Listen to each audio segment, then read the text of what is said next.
இன்று கூட பத்திரிகையாளர் மகாநாட்டிலே அமைச்சர் ரிஷாட் பதீதீன் அவர்கள் சொல்லியிருக்கிறார், நான் மிக விரைவில் வருவேன் என்று. சந்திரிகா பண்டாரநாயக்க குமாரத்துடன் சொல்லியிருக்கிறார், நான் வேலாவட்டே என்ன நான் நேரத்துக்கு வருவேன் என்று. மிக மிக தெளிவாக நாம் சொல்லி வைக்க விரும்புகின்றோம்.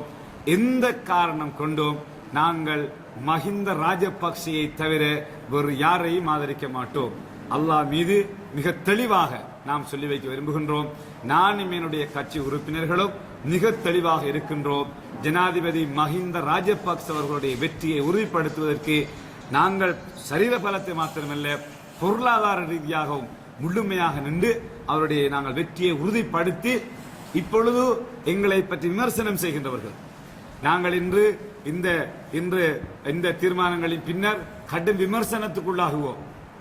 அந்த விமர்சனங்கள் செய்கின்றவர்களுக்கெல்லாம் இன்ஷா அல்லாஹ் 9ஆம் தேதி அவர்களே பதில் கண்டுகொள்வார்கள். புதிய ஒரு ஜனாதிபதி தெரிவு செய்யப்பட்டிருக்கிறார்.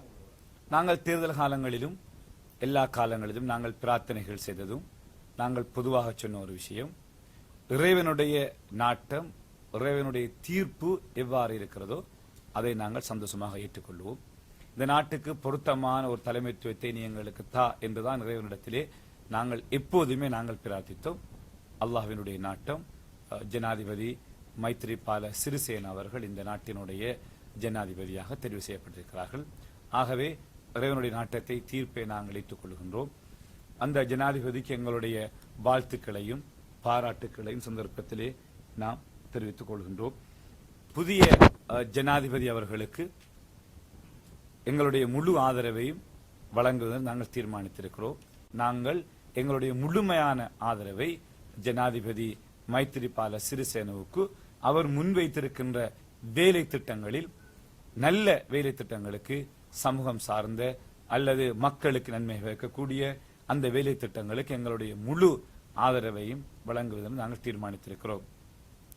தேர்தல் முடிந்த பிற்பாடு ஜனாதிபதி மைத்ரிபால சிறிசேன அவர்கள் அவருடைய 113 ஆசனங்களை பெரும்பான்மையை பெறுவதற்காக ஆதரவு தருமாறு எனக்கும் செய்தி அனுப்பியிருந்தார். 2 அவருடைய நெருக்கமானவர்கள் என்னை வந்து சந்தித்து ஆதரவு தருமாறு கேட்டுக்கொண்டார். அந்த வேண்டுகோளை நாங்கள் ஏற்றிருக்கின்றோம். ஆகவே நாங்கள் இந்த அரசாங்கத்துக்கு எங்களுடைய பூரண ஜனாதிபதி அவர்களுக்கு எங்களுடைய பூரண ஆதரவை, அவருடைய சமூக நல திட்டங்கள், அவர் முன்வைத்திருக்கின்ற திட்டங்களுக்கு முழுமையான ஆதரவை வழங்குவதென்று நாம் தீர்மானித்திருக்கிறோம்.